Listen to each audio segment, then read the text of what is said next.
9月23号，天刚蒙蒙亮的时候，一艘叫伊斯坦布尔桥号的巨型集装箱货轮从咱们的宁波舟山港鸣笛起航了。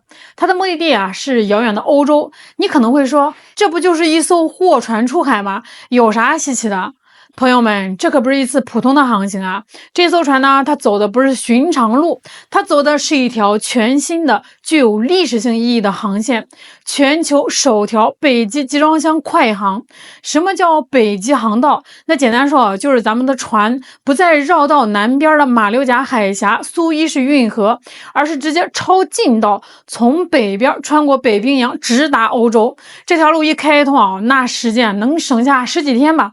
那油钱呢？能省下一大笔啊！这不仅仅是一条新航线，它是咱们中国在世界航运的版图上画下了浓墨重彩的一笔。这事儿多提起啊！就在这条新闻出现的第2天，还有个小插曲。之前是闹得沸沸扬扬的，说波兰那边把中欧班列的铁路给卡脖子了。结果呢，25号，波兰麻溜的就把边境口岸给重新开放了。你陆地上想给我使绊子，对不起，我海上呢又开了一条新路。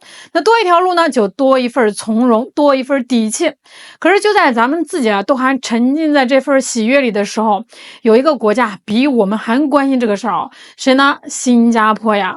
咱们开通北极航道，这按理说跟远在赤道的新加坡八竿子都打不着啊。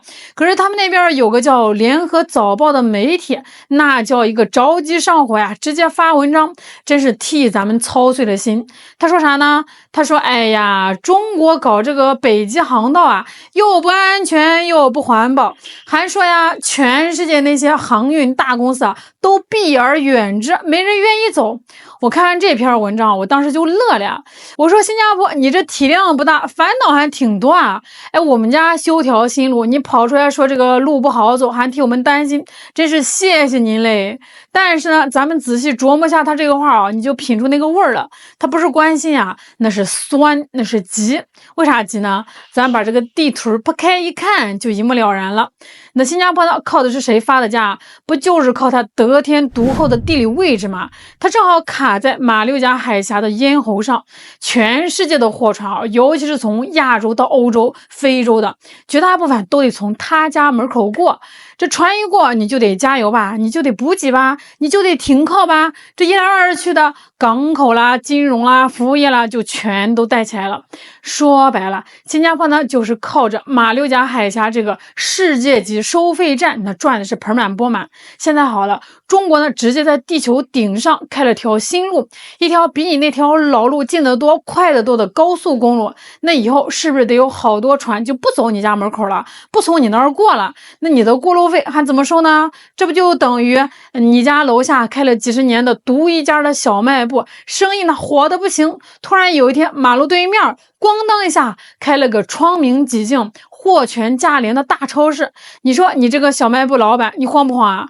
所以呢，新加坡不是不懂多一条路多一份安全保障的道理，他就是不爽他就是怕自己的生意被抢了，心里面不爽，但又不能明说我怕你抢我生意，那怎么办呢？就只能给你泼脏水，找两个听上去高大上的理由，一个叫不安全，一个叫不环保。咱们先来聊聊这个不安全联合早报说这个北极航道不安全，他没说错，因为北极那个地方天寒地冻的，海面上确实有大冰块。可是现在是什么年代了呀？21世纪了呀，咱们有专业的破冰船在前面开路，天上有卫星导航24小时盯着，船只的事故率那是极低的。咱们用数据说话国际海事组织这是全世界管船的最权威的机构了吧？他在2024年发了个报告，说2023年一整年从北极东北航道过的商船有178艘，只发生了1起小小的设备故障，连撞船搁浅都没有，这事故率连0.6%都不到。反观新加坡守着的马六甲海峡呢，那可是世界上最繁忙、最拥挤的航道之一，水浅、航道窄，商船、渔船、游轮全挤在一块儿，再加上天气多变，还有海盗出没，那这些年啊，那儿出的事故可比北极航道多多了。你怎么不天天喊马六甲海峡不安全，大家别走了？所以说啊，他的不安全根本就不是指什么冰山了、天气了，他心里面想说的又不敢明说的是地缘政治。他的潜台词是：哎，你们看啊，北极航道那可是要经过老长老长的俄罗斯海岸线呀。俄罗斯现在可是被西方定义成坏人的，那你从这个坏人家门口过，那多危险呀！这逻辑是不是听着特别的耳熟？这就是典型的西方那套非黑即白的强盗逻辑。可是对咱们中国来说是问题吗？根本不是啊！俄罗斯现在正忙着升级改造北极沿岸的港口呢，就盼着咱们中国的船多过去呢。中俄呢是战略协作伙伴，咱们走这条路啊，那叫一个放心啊！说到这儿，咱们就得反问一下新加坡了。哎，你说我们不安全，那么倒想问问你啊，我们走你那个马六甲海峡，就真的安全吗？咱们中国的海上生命线啊，大量的石油贸易都得经过你那儿，可是你新加坡是怎么保障安全的呢？你把美国的军队请到家里来了，让美国大兵驻扎在你的樟宜海军基地，跟你搞军事合作，你还嫌不够？前段时间呢，你又把印度海军给拉进来，跟你一块在马六甲海峡巡逻。好家伙，这条对我们来说性命攸关的海上大动脉，你让两个天天琢磨着怎么围堵我们的国家来看管，你管这叫安全？这是你的安全还是美国的安全啊？这恰恰是我们的不安全哦。既然你新加坡这么替我们的航线安全操心，要不这样子，你把这个樟宜海军基地也租一块给我们中国用用，我们也在那儿设个办公室，协调一下安全问题。你看他敢吗？他不敢呀。那既然你不敢啊，那你有什么资格对我们自己开辟的新航线指手画脚的说不安全了？轮得到你操心吗？说完了不安全，咱们再来聊聊那个更好笑的不环保。这一提到环保啊，朋友们是不是都想笑啊？环保这两个字啊，现在都快被西方国家给玩坏了。它就是一根大棒啊，想打谁就打谁，想怎么用就怎么用。需要的时候呢，他们就能把一个瑞典小姑娘包装成环保圣女，全世界吹捧。那不需要的时候啊，警察就直接上手把圣女给拎走了。你说注重环保的新加坡，现在不去关心一下加沙那边因为战争造成的环境灾难，不去关心一下环保少女的遭遇，反而来关心人迹罕至北极的环保了，这不多怪事吗？那退一万步讲啊，咱们就跟他较真儿聊聊环保。我们中国现在参与北极航道的船，那都是按照国际海事组织最新的北极环保规则造的新船，用的都是污染最小的低硫燃料，船上装的都是废气净化系统，有的甚至靠岸的时候能直接用岸上的电，连发动机都不用开。我们对环保的重视那都是实打实的呀。反观你马六甲海峡呢，天天跑的那些船里头有多少是几十年的老船旧船，烧着重油冒着黑烟。去年呢，还有欧洲大公司的船在印度洋漏油被罚款呢。你怎么不去禁止这些移动污染源从你家门口过呢？怎么北极的白熊就比你家门口的鱼虾海豚更金贵？你这不是典型的双重标准吗？这更可笑的是什么呢？是他连最基本的算术题都不会算了啊！北极航道最大的优势是啥呀？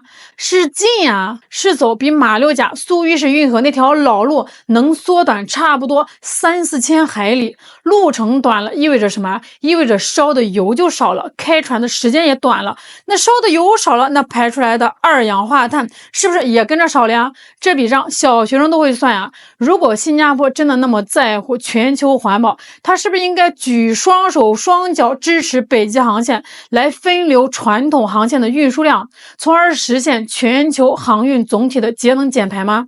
它怎么反过来呢？所以啊，说来说去还是那句话啊，嘴里面都是主义，心里面全是生意。他要是真那么环保，他干脆就宣布，为了保护地球，马六甲海峡以后限制货轮、邮轮通行。你看他舍得吗？他要是敢这么干啊，他第二天啊就得关门。所以啊，这个事儿看到这儿，咱们心里面就跟明镜似的啊。这新加坡媒体的这点小心思啊，根本就藏不住呀。他所有的担忧、所有的指责背后啊，就写着2个字儿：利益。他把我们开辟的新航线动了他躺着赚钱的奶酪。但是呢，时代变了啊，世界不是围着你一个收费站转的。我们中国呢，作为一个负责任的大国，一个世界第一的工业国和贸易国，我们有权利也有义务去探索和开辟更多、更安全、更高效的贸易通道。而且呢，我们去北极那是名正言顺、合理合法的。早在1925年啊，中国就是斯皮茨贝尔根群岛条约的缔约国之一。这个条约啊是平等的，我们当然有权利参与北极的事务。我们去开发利用北极航道，不仅是为了我们自己的贸易啊，更是为了全人类的福祉。这条航线一旦成熟，将大大提高全球的物流效率，降低成本，惠及世界啊！我们带着最先进的技术、最环保的船舶、最雄厚的资金去共建这条航线，这是好事，不是坏事啊！至于新加坡，我劝他还是多琢磨琢磨，在新的世界格局下，自己该如何转型，时代潮流浩浩荡荡，顺治者昌，逆治者亡。那抱着老黄历啊，守着自己的1亩3分地，想永远躺着收过路费啊，那是不可能的了。我们的征途呢是星辰大海，一条北极航道只是一个开始。未来呢，我们的路会越走越宽，越走越远。这条路啊，漫长又充满挑战，但是我们中国人有信心、有能力把它铺满、铺好，全方位的覆盖。所以啊，我们的事儿啊，就不劳您新加坡费心了，你还是先看好自己家门口那摊事儿吧。好了，感谢各位的收看，我是小懒，我们下期再见。